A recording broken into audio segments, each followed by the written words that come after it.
तो आत्मनिर्भर तो बनाइए दिए, 1000 ले लो, 500 ले लो, 2 किलो चावल आया है राशन में ले लो, ये आत्मनिर्भर हुआ कि नहीं हुआ? मोदी जी अनाज बांट रहे हैं, योगी जी अनाज बांट रहे हैं, वाह तालियां, बार वाह भाइयों भाइयों। फ्री अनाज लेने वाले की हालत बनाने वाला कौन है? इसका हिसाब जनता को कौन देगा? पैसा नहीं बेचारा पास रहेगा तो फ्री एक लाइन में नहीं रहेगा, तो फ्री लाइन में खड़ा करने वाला का दोषी कौन है? इसका हिसाब कौन देगा? मोदी जी के भाई भतीजा जाएंगे, अमित शाह के बेटा जैसा जाएंगे, उनको रातों रात लॉटरी खुलता है। कन्हैया कुमार ऐसा आदमी का शादी नहीं हो रहा है, वो बेचारे कहते हैं कि कौन लड़की हमको देगा। आप किस जाति से आते हैं? हम मुस्लिम में एक जाति है कलाल। अच्छा, हाँ बोलिए। कलाल कलवार इराकी जिसको कहते इराकी हैं। बोलते हैं हम लोग, दबे कुचड़े हैं जिसको कलवार कहा जाता है। कलवार एक छोटा जात होता है, उसी जाति से हम लोग आते हैं। हम लोगों को कहीं आज तक पॉलिटिकल में कोई हिस्सेदारी नहीं मिली। जब से देश आज़ाद हुआ आपके जाति का कोई हिस्सेदारी नहीं है बिहार के? नहीं है, राजनीति में कोई हिस्सेदारी नहीं है। ये अपने किस्मत से कमाता है और खाता है, और सरकार का कोई योगदान नहीं। क्या लगता है जातीय जनगणना होने के बाद मिलेगा हिस्सेदारी? मिलना तो चाहिए, नीतीश कुमार चाहेंगे मिलेगा, हाँ। बिल्कुल मिलेगा। जनगणना होना चाहिए इसका भी, क्यों नहीं होता है? आखिर ये जो हो रहा है बिहार में, पूरे भारत में होना चाहिए, तो मोदी जी का औकात पता चलेगा कि सस्ता में राजनीति कर लेते हैं हिंदू मुसलमान, कब्रिस्तान, शमशान।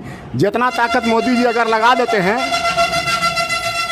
मंदिर मस्जिद, हिंदू मुस्लिम, गाय गोबर, कब्रिस्तान, शमशान, अगर इतना इसका थोड़ा सा भी ताकत वो लगा दें, बेरोज़गारी, महंगाई, पिछड़ापन, इसका दर्द मोदी जी को नहीं होता है, क्योंकि इसमें खर्चा लगेगा।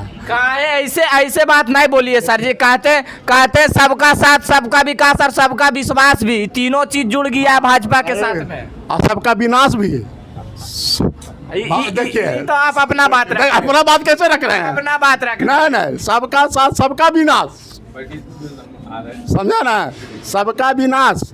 ये 2 करोड़ नौकरी कह कर आए थे, कहाँ नौकरी है? ठीक है, ये तो जानते हैं चुनाव किसानों का हिंदुस्तान की जनता को, हाँ। जबकि हमारी जनता, हिंदुस्तान का जनता बहुत शक्तिशाली जनता होती है। इसको ऐसा कॉमनल बना दिया गया है मेरे बड़े भाई, ऐसा कॉमनल बना दिया गया है जिसका कोई हिसाब नहीं है, समझे ना? ये जानता है फूट डालो राज करो, राज करना। मोदी जी ऐसा बना दिए हैं, चीन और पाकिस्तान आंख नहीं दिखा सकता है। अच्छा ठीक है, मोदी जी ये बता दिए हैं, खाली जो लचीला लगे बड़ा वोटर को देखने में बुड़बक समझ रहा है हमारा भाई को, मेरे बहुसंख्यक भाई को बुड़बक समझ रहा है मोदी जी। क्या बोलेंगे तो वोट बढ़ेगा, वही लॉलीपॉप और ड्रामाबाजी करते हैं। ये 80 रुपये किलो आटा दिखाते हैं पाकिस्तान में। आप हमसे ज़्यादा मीडिया है ना भैया, हाँ, आप हमसे ज़्यादा देखते हैं। अब अब 81 करोड़ जनता हमारा भारत में है जो 1 रुपये अनाज नहीं खरीद सकता है, जिसका भारत का 33% हिस्सा होता है। इतनी गरीबी हमारे देश में है, उसका तो 20 करोड़ आबादी है, तो 80 रुपये खाए या 800 रुपये खाए। लेकिन हमारा तो आबादी इतना बड़ा है, उसमें 81 करोड़ भूखा रह रहा है जो 1 रुपये किलो अनाज नहीं। टीवी तो देख रहे हैं भैया, हम लोग भी जाके घर घर नहीं देख रहे हैं, टीवी पर मीडियम दिखा रहा है हम लोग को। 1 रुपये बेचारा अनाज नहीं खरीद रहा है। इसको उस दशा में पहुँचाने वाला कौन सरकार है? हम पूरे भारत की बात कर रहा हूँ। इस दिशा में फ्री अनाज लेने वाले की हालत बनाने वाला कौन है? इसका हिसाब जनता को कौन देगा? फ्री में तो बट रहा है राशन, यहाँ मोदी जी बांट रहे हैं। ठीक तो है, पैसा नहीं बेचारा पास रहेगा तो फ्री एक लाइन में नहीं रहेगा, तो फ्री लाइन में खड़ा करने वाला का दोषी कौन है? इसका हिसाब कौन देगा? हम आप चलिएगा फ्री लेने के लिए? नहीं जाइएगा। मोदी जी के भाई भतीजा जाएंगे, अमित शाह के बेटा जैसा जाएंगे, उनको रातों रात लॉटरी खुलता है। आखिर क्या हो गया इस देश को, जो 33% जनता हमारा 1 रुपये किलो चावल लेने के लायक नहीं है? कभी इस पर सोचिए। मोदी जी अनाज बांट रहे हैं, योगी जी अनाज बांट रहे हैं, वाह तालियां, बार वाह भाइयों भाइयों, खूब होता है। और 33% जनता तो उस लायक नहीं है जो 1 रुपये किलो अनाज ले सके। उसके लिए क्या होगा? कैप्टन मैच जीते तो कैप्टन का खूब तारीफ कि फला कैप्टन ने मैच जिता दिया, हाँ। नरेंद्र मोदी देश को यहाँ बढ़ा दिया। लेकिन इसका श्रेय कौन लेगा? जो 33% जनता 1 रुपये लिए अनाज के लिए तरस रहा है, उसका श्रेय कौन लेगा? मोदी जी ने लेंगे? आज तो बोल रहा है दुगना कर दिए, जिसका पॉकेट में पैसा नहीं था मोदी जी पैसा भेज दिए। 1000 के जगह पर अब 2-2 हजार वाला जाए लगा। भैया आप 5,000 भिखारी बना न दिए, हज़ारों रुपया दे रहे हैं, ठीक है, तो 1000 रुपये परिवार चलेगा, देते हैं मोदी जी को परिवार को 1000 रुपया और 1 महीना घर चला के दिखा दे। कौन बनाया इस लायक? इसके जिम्मेदारी किसकी होती है? 17 रुपये कड़वा तेल इंदिरा का टाइम में था, कहता था 17 रुपये कड़वा तेल, ये देखो इंदिरा का खेल। आज 200 रुपये कड़वा तेल है, कोई बोलने को तैयार नहीं है। मनमोहन सिंह के सरकार में 100 रुपये लीटर बाहर से डीजल आता था, पेट्रोल आता था, और हिंदुस्तान में 60 रुपये बिकता था। ये बात है ना पत्रकार महोदय? हाँ बोलिए ना, सुन। आज 30 रुपये लीटर आता है, यहाँ 120 रुपये लीटर खरीदा जा रहा है। ये पैसा कहाँ जाता है? और बात रही विकास की, आप रोड बना रहे हैं, ठीक है, रोजगार नहीं दे रहे हैं। रोड जो बना रहे थे, सरकार का बिजनेस ना हो रहा भैया। अरे टूलेट लगा दिए रजौली में, टूलेट लगा दिए गिरियक में, टूलेट लगा दिए वहाँ। 40 किलोमीटर आदमी चलेगा तो 100-150 का देनदार होगा। वो तो सरकार के बिजनेस है, पूंजी लगा रहा, पैसा कमाएगा। लेकिन ये जो नौजवान फांसी लगा के मर रहे हैं, भूखे मर रहे हैं, कन्हैया कुमार ऐसा आदमी का शादी नहीं हो रहा है, वो बेचारे कहते हैं कि कौन लड़की हमको देगा, तो इसका दोषी कौन है? वैसे वैसे नौजवान को जो कुमारा उम्र गिर रहा है, जिसका शादी नहीं हो रहा रोजगार के चलते, तो इसका दोषी कौन सरकार होगा? ऐसा नहीं है कि रोजगार एकदम नहीं मिल रहा। अपने मेहनत, अपने बल बूते रहे तो रोजगार मिलेगा ही मिलेगा। अच्छा, तो अपने बल बूते रहेंगे। और मोदी जी एक बात और कहते हैं कि आत्मनिर्भर बनो, तो आत्मनिर्भर तो बनाइए दिए। 1000 ले लो, 500 ले लो, 2 किलो चावल आया है राशन में ले लो। ये आत्मनिर्भर हुआ कि नहीं हुआ?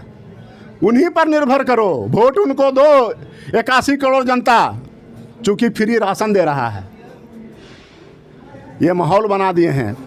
आप जब विकास की बात करते हैं, कभी डिबेट नहीं होती, कभी कोई नेता नहीं बोलता बीजेपी का, साथे चला आएगा 1 जनवरी 2024 में राम मंदिर में पूजा होगी, अपना अपना टिकट बनवा लो। अब उनका मतलब वोट हो गया कंप्लीट। लेकिन ये कभी नहीं कहता है कि 1 करोड़ रोजगार के लिए वैकेंसी निकल गया, आप लोग आकर के अपना अपना नौकरी का सर्टिफिकेट ले लो। कभी ऐसा बात सुने हैं? या महंगाई पर कभी रोक लगा है? आप 80 रुपये वहाँ बराबर दिखा रहे हैं, 40 रुपये तो हम खा रहे हैं। हम कई रुपये खा रहे हैं? 40 रुपये आटा हम भी खा रहे हैं ना। ये इसका दोषी कौन है? अपना घर देखे नहीं, खाली वोटर को लुभाने के लिए पाकिस्तान बोलेंगे तो वोटर खूब खुश होगा। दूसरे चीज़ पर बात होती है, चाइना हमारा ज़मीन को कब्जा कर लिया, उस पर कोई बात नहीं होती। कहता है मोदी जी के राज में कोई आंख नहीं दिखा सकता है, चाइना रहे चाहे पाकिस्तान रहे, कोई भी रहे। पाकिस्तान तो मेरे लिए कोई बड़ा चीज़ है नहीं। पाकिस्तान को अलग महागठबंधन किया था कि मोदी जी किए थे? पाकिस्तान से बांग्लादेश को तोड़ा था कौन? 2 भाग किया था इंदिरा गांधी। महागठबंधन का अंग है ना जी, वही ने किया था कि मोदी के थे? इनका एक भी नेता। और एक बात बता देते हैं, जो बोल रहे हैं मोदी जी कहते हैं, मोदी जी का ये बात है कि जो 70 साल में नहीं हुआ वो 8 साल में हो गया। हाँ बिल्कुल हुआ। 70 साल में विकास हुआ, 8 साल में विनाश हुआ। क्यों नहीं हुआ? आज क्या आपके पास बच रहा है? अभी जातीय जनगणना हमारे मुख्यमंत्री करा रहे हैं, पूरा देश पर आइए। चूँकि पहले हम हिंदुस्तानी हैं तो हम बिहारी हैं। हाँ, पहले हिंदुस्तानी हैं तो हम बिहारी हैं, उसके बाद हम हिंदू हैं, मुसलमान हैं, जाट हैं। आप चले आइए पूरे देश पर। अभी जो जातीय जनगणना के बाद इसके बाद जो कर रहे हैं मोदी जी, आप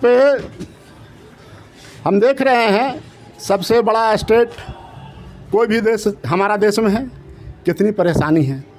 अभी आपको आरक्षण दे भी देगा, इंतज़ार कर रहा है मोदी जी। सब चीज़ प्राइवेट कर दिया। रेलवे प्राइवेट, तो काम बढ़िया ना होगा सर? प्राइवेट कर दिया तो काम बढ़िया ना होगा? बढ़िया पर पहुंच रहे हैं, बढ़िया पर पहुंच रहे हैं, समझा ना। Railway private, post office private, बिजली प्राइवेट, बाकी जितना सरकारी चीज़ है सब प्राइवेट। इसका ऊपर तक जा रहे हैं। हमसे एक लड़का भूमिहार से बात हुई है, ओपन बता रहा हूँ। भूमिहार लड़का बोला आरक्षण समाप्त करने का सबसे पहला तरीका यही है, ना कोई सरकारी चीज़ रहेगा, ना सरकारी कोई नौकरी मांगेगा, ये ऑटोमेटिक हो जाएगा फॉरवर्ड बात। जैसे आरक्षण आप प्राइवेट में नहीं ना मांगेगा जी, बिजली ऑफिस प्राइवेट है, चलिए तो आरक्षण पर नौकरी मांगिए तो मार के भगावेगा कि नहीं भगावेगा? यही सरकारी रहेगा तो मांगवे नहीं कीजिएगा, हमारा 60% हिस्सेदारी है। अब उसका ठेकेदार नहीं आवेगा, अब उसका जो ठेकेदार आएगा तो अपने हिसाब से 3 साल का ठेका 2 साल का ठेका का नौकर रखेगा। वो हमारा लड़का ना पूरे देश में घूम रहा है कि नहीं, 200 रुपया 500 रुपया में बिजली बिल का काम कर रहा है कि नहीं कर रहा। ये क्या हुआ, विनाश नहीं हुआ तो विकास हुआ। रेलवे को कर दिएगा प्राइवेट, हिंदुस्तान का सबसे कीमती चीज़ है रेलवे। हाँ, आपने उसको कर दिया प्राइवेट। अब जितना कर्मचारी मेरा वहाँ खपता था, अब तो कोई ठेकेदार ले लेगा। तो ठेकेदार ले लेगा तो गरीब दलित पिछड़ा के शक्ति के पास उतना पैसा नहीं जो रेलवे का टेंडर ले सके। वो तो लेगा वही सी आदमी, और वो अपने हिसाब से फिर करेगा। तो आपको आरक्षण ऐसे काटे चाहे तो वैसे काटे, आपको तो बेरोजगार कर दिया। तो पूरा उधेड़ दिए शुरू से अंत तक। भाई बाप, तो जो रहेगा बोलबे न करेंगे। हम लोग भी तो रात दिन देखे रहे देश और दिशा का हालत है ना। क्या अगर हमारा एक शब्द भी इसमें गलत है तो आप बताइए। और हमने कहीं पर तो हिंदू मुसलमान की बात भी नहीं किया। नहीं, हिंदू मुसलमान होना भी नहीं चाहिए। रेल अगर रहेंगे, बिजली रहेगा, कंपनी सबका बची रहेगी, रेलवे रहे, बिजली रहे, पोस्ट ऑफिस रहे, चाहे भी जो सरकारी चीज़ है, तो उसमें सर्विस जो होगा हिंदू का बच्चा भी करेगा, मुसलमान का बच्चा भी करेगा। जब वो चीज़ें ख़त्म हो जाएगा, ना हिंदू करेगा ना मुसलमान करेगा, मेरा देश बर्बाद हो जाएगा, बेरोजगार हो जाएगा।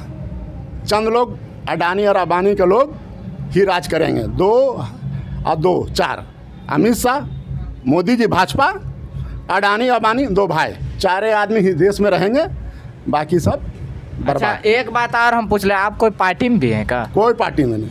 हमको तो लग रहा है कि कोई कांग्रेस पार्टी में है। नहीं, हमने तो बात बताया दोनों का गुण।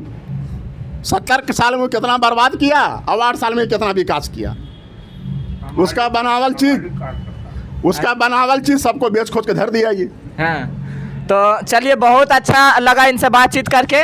आप किस जाति से आते हैं? साईं जाति से, मुसलमानों में साईं जाति होता है, साईं फ़कीर। अच्छा, आज तक आज़ादी के बाद हिस्सेदारी नहीं मिली साईं जाति को। अच्छी बात है कि जातीय जनगणना करा रहा है मुख्यमंत्री, बहुत अच्छी बात है, इसमें भागीदारी मिलेगा। और आपके चैनल से बोलना चाहते हैं कि भागीदारी मिलना चाहिए। और जो जातीय जनगणना है उसमें ज़रूर लिखे अपना जात नहीं छोड़े, खाली मुस्लिम नहीं लिखे, ठीक है, अपना जात दे के मुस्लिम लिखे, जात एकदम नहीं छोड़ना। नहीं, जात नहीं छोड़ना, तब नहीं आप भागीदारी मिलेगा। हाँ। भागीदारी कैसे मिलेगा? है ना। आज लोग बोल रहा है कि नहीं खाली मुस्लिम लिखो, मुस्लिम को कैसे पता चलेगा भाई कि कौन जात हैं? हम साई हैं, हम अंसारी हैं, हम क्या है, कैसे पता चलेगा जब तक हम नहीं लिखेंगे? ये ज़रूर लिखे, तो हम जो मुख्यमंत्री करा रहा है ज़रूर भागीदारी मिलेगा। हमारा कितना है इसमें, उसमें हिस्सा मिलेगा। आज तक एक भी हमारा MP MLA कभी भी नहीं मिला है, तो इसी जातीय जनगणना से मिलेगा। है ना, भरोसा है। हाँ, एकदम भरोसा है।